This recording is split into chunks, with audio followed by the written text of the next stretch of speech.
Waalaikumsalam warahmatullahi wabarakatuh. Selamat pagi Ibu-Ibu. Terima kasih sudah menyempatkan waktunya pagi hari ini. Perkenalkan, nama saya Ervin dari Puskesmas Bantul 2. Pagi-pagi sudah ngantuk Ibu? Enggak. Masih ingat nggak ya sama kader PTM kita? Lupa Ibu. Lupa, oh ya, kita ulangi ya biar nggak ngantuk. Jadi saya bilang siapa kita? Ibu menjawab kader PTM. Kemudian saya tanya apa kabar? Ibu menjawab sehat, ceria, bahagia. Gitu ya Ibu. Mari kita mulai. Siapa kita? Kader PTM. Apa kabar? Sehat, ceria, bahagia. Hore. Tata cara untuk pengisian formulir faktor risiko penyakit tidak menular di tubuh. Gunanya adalah untuk mengetahui seberapa besar risiko seseorang mengidap penyakit tidak menular. Nah, nanti setelah pelatihan ini diharapkan ibu-ibu bisa melakukan pengukuran faktor risiko dan melakukan pengisian formulir dengan benar ya. Ini ada formulir saya bagi. Oke. Nah, ini di halaman pertama ini ada kita tanya tentang riwayat penyakit pribadi, yaitu riwayat penyakit yang pernah diderita dari saat kecil sampai sekarang.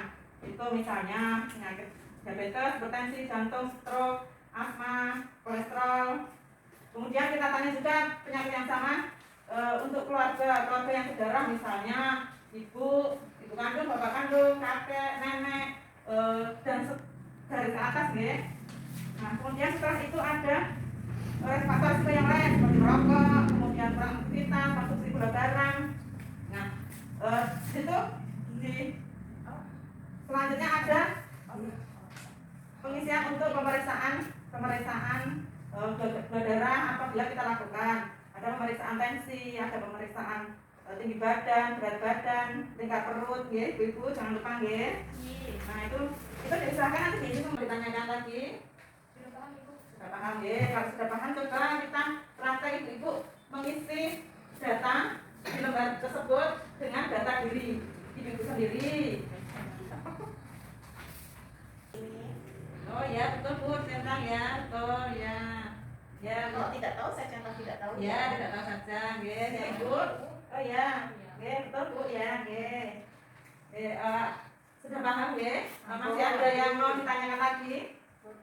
Oh, kalau tidak ada coba saya tanya. Ibu bisa menyebutkan 3 penyakit yang termasuk dalam riwayat penyakit keluarga? Bisa. Coba apa? Ada hipertensi Bu. Oke. Terus kolesterol. Ya. Ada jantung. Oh ya, sudah paham ya Ibu ya. Jadi tadi saya menyampaikan tata cara untuk pengisian formulir faktor risiko penyakit tidak menular di tubuh. Nanti ada data pribadi, ada riwayat penyakit, ada pemeriksaan. Itu untuk mengetahui seberapa besar risiko seseorang menderita penyakit tidak menular. Jadi saya rasa cukup sampai sini ya Bu ya. Nanti kalau ada yang perlu ditanyakan lagi bisa menghubungi saya di nomor saya yang masih ada di grup WA Kadung ya. Terima kasih. Kita beri tepuk tangan untuk kita kembali dulu. Baik. Semangat ya Ibu karena kesehatan itu adalah cerminan dari jiwa kita. Jadi mari kita jaga kesehatan kita, keluarga dan lingkungan sekitar kita. Saya akhiri. Assalamualaikum warahmatullahi wabarakatuh. Assalamualaikum warahmatullahi wabarakatuh. Waalaikumsalam warahmatullahi wabarakatuh. Salam sehat. Perkenalkan saya Dr. Taufik. Mungkin ada yang belum mengenal saya. Hari ini gimana? Semangat? Semangat. Yuk, tambah semangat. Ayo, pada kesehatan masih ingat?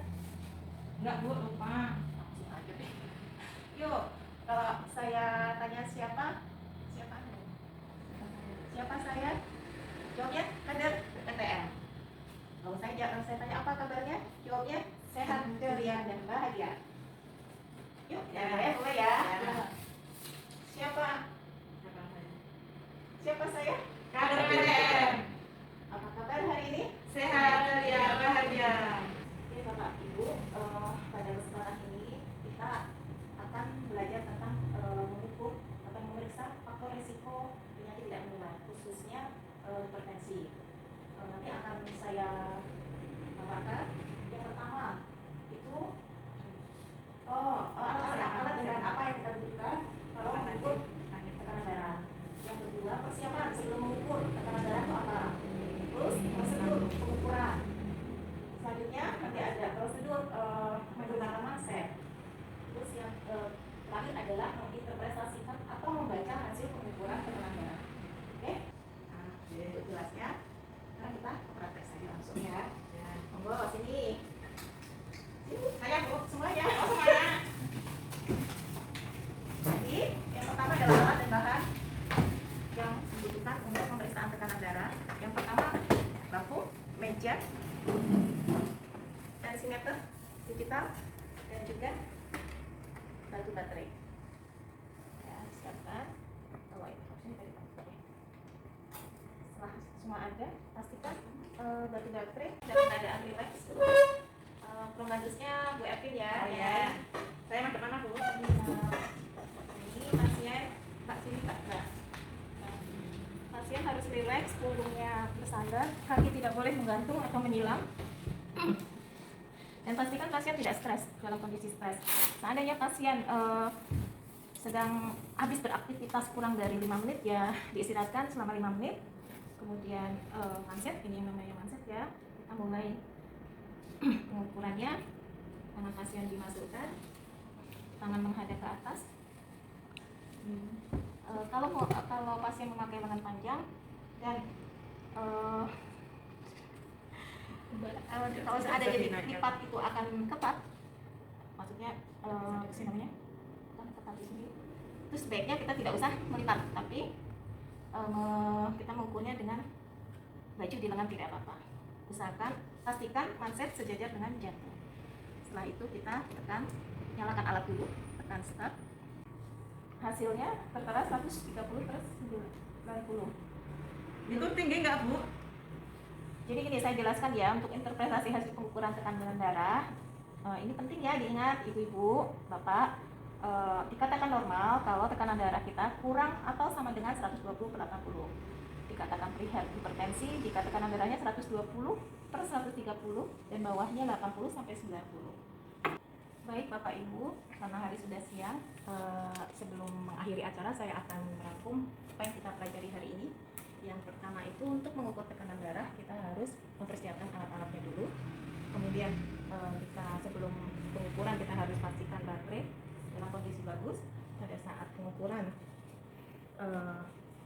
nanti pasien harus pasien dalam posisi yang benar, yang tepat, rileks, tidak boleh stres, dan penggunaan manset tidak harus perlu diperhatikan. Sesuaikan dengan bentuk tubuh. Karena dewasa pakai manset dewasa, kalau anak-anak pakai manset anak-anak. Dan saya ulangi, untuk tekanan darah normal itu di bawah atau sama dengan 120/80. Dan di atas itu nanti ada klasifikasi prehipertensi dan hipertensi yang dibagi menjadi 2 grade, 1 dan 2. Oke, saya ucapkan terima kasih atas kehadirannya. Saya mohon kerjasamanya. Mari kita membuat warga kita sehat. Karena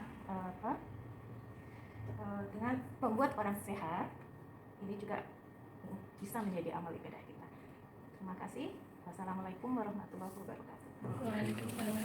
Tepuk tangan untuk kita semua. Assalamualaikum warahmatullahi wabarakatuh. Waalaikumsalam warahmatullahi wabarakatuh. Perkenalkan, nama saya Adita Tira. Saya prokes dari Puskesmas Bantul 2. Bapak Ibu semangat semuanya? Semangat. Semangat tuh gini. Ya, coba ya kita semangat dulu. Mari kita, kalau saya bilang tepuk 1, Bapak Ibu nanti tepuk 1 kali ya. Kalau saya bilang tepuk 2, Bapak Ibu nanti tepuk 2 kali. Oke, kita mulai ya. Tepuk 1, tepuk 2. Oke, Bapak Ibu, hari ini saya akan memberikan pelatihan mengenai edukasi, pencegahan, dan pengendalian faktor risiko PTN. Saya bagikan materinya nih Bapak Ibu. Ini satu-satu ya. Ya, Bapak Ibu, tujuan pembelajaran hari ini adalah nanti setelah mengikuti pelatihan ini, Bapak Ibu saya harapkan mampu melakukan edukasi, pencegahan, dan pengendalian faktor risiko PTN. Nah, indikator hasil belajarnya setelah mengikuti pelatihan ini, nanti Bapak Ibu bisa melakukan edukasi aktivitas fisik. Materi edukasinya adalah edukasi aktivitas fisik. Nanti saya akan jelaskan pengertian aktivitas fisik apa dan bagaimana aktivitas fisik yang baik. Bapak Ibu, ada yang tahu aktivitas fisik itu apa? Olahraga. Oh, sekali ya. Jadi gini, mari bersama-sama kita samakan persepsi ya.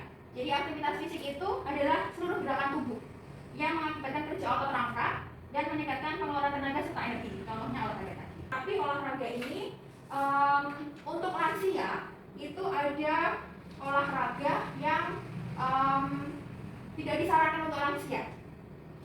Yang pertama yaitu latihan beban dengan beban berlebihan. Jadi kalau ada yang pakai dumbbell itu lansia itu nggak usah pakai dumbbell, olahraganya ringan saja. Kemudian latihan fisik yang mengganggu keseimbangan. Misalnya berdiri di atas satu kaki. Lansia disuruh gini kayak gitu ya. Kemudian menengadahkan kepala dan memutar kepala. Memutar kepala kalau lansia nanti takutnya malah jatuh, pusing gitu ya. Kemudian membungkukkan badan ke depan dan ke belakang. Kalau lansia mungkin keseimbangannya sudah tidak seperti orang yang bukan lansia, takutnya malah jatuh. Oke, ya Bapak Ibu, itu tadi mengenai aktivitas fisik dan aktivitas fisik yang tidak disarankan untuk lansia. Sekarang saya ada kasus, nanti mari kita praktekkan bagaimana memberikan edukasi kepada seorang pasien. Contohnya, misalnya ada seorang lansia yang bernama Mbak Tono datang ke posyandu lansia, usianya 60 tahun. Tapi Bon, Bu, kula iki badannya kan pegel. Terus sampai ini bangun tidur itu saya kaku. Oh, nggih. Kakinya ini nyentuh kak ini loh Bu. Oh, nggih. Pun dicek tensi wau. Sampun. Pinten tensine? Kula 135/70 kok. Oh, nggih. Nek nate dicek kolesterol? Kolesterolnya tinggi boten? Nah ini kula dari nate Bu. Oh, dalam nate. Nggih, ngeten mawon. Jiwa kan pun lansia. Ya. Aktivitas nggih. Aktivitas fisik tapi ampun sing terlalu berat. Jalan-jalan pagi mawon, tiap pagi jalan-jalan pagi. Nggih, matur nuwun Bu. Sami-sami. Bapak Ibu seperti tadi contoh edukasi yang diberikan kepada lansia. Ada yang mau praktek? Monggo, mungkin Bapak atau Ibu atau adik yang gantian praktek saya. Sini praktek yang jadi pasien. Mungkin Bapak Tono sendiri. Monggo Pak Tono. Selamat siang Bapak. Kepripun Pak keadaannya? Kepripun keadaannya Pak? Tahu saya kepripun? Oh, nggih. Sampun periksa darahnya sampun. Periksa apa Bapak? Tekanan darah. Pinten tekanan darah Pak? Oh, nggih. Kolesterol sampun nanti diperiksa darahnya? Pinten Bapak? Oh, nggih. Tapi kan Bapak kan ini pegel nggih Pak nggih. Jadi Bapak udah sering aktivitas fisik. Bapak misalnya mawon berkebun itu rawat latar, nyapu. Nggih, sampun saniki Bapak parang kondur. Matur nuwun Pak. Ya, sudah bagus prakteknya. Ya, itu aja nggak apa-apa. Ya. Berikutnya ada yang ingin tanya dulu mungkin? Wajib bertanya nggak usah. Nggak ada? Sudah paham. Sudah paham ya. Oke. Kalau gitu saya akan bertanya. Nah, tadi apa saja aktivitas yang tidak boleh dilakukan oleh lansia? Apa Bu? Coba satu. Olahraga berat seperti barbel. Iya. Sekalian saya review. Jadi gini, tadi aktivitas fisik itu adalah aktivitas yang membuat otot kita bergerak dan juga menimbulkan energi keluar. Apa aktivitas fisik yang tidak boleh dilakukan oleh lansia? Yang pertama itu benar, tadi yang aktivitas fisik berat menggunakan barbel contohnya. Kemudian aktivitas fisik yang mengganggu keseimbangan seperti berdiri di atas satu kaki. Kemudian memutar kepala, begitu. Karena nanti takutnya lansianya pusing. Begitu Bapak Ibu, terima kasih saya ucapkan atas sudah hadir ke sini dan mari kita tepuk tangan untuk kita semua. Bapak Ibu, semoga bermanfaat. Jangan lupa kesehatan adalah anugerah yang terindah yang terkadang lupa kita syukur. Assalamualaikum warahmatullahi wabarakatuh. Waalaikumsalam.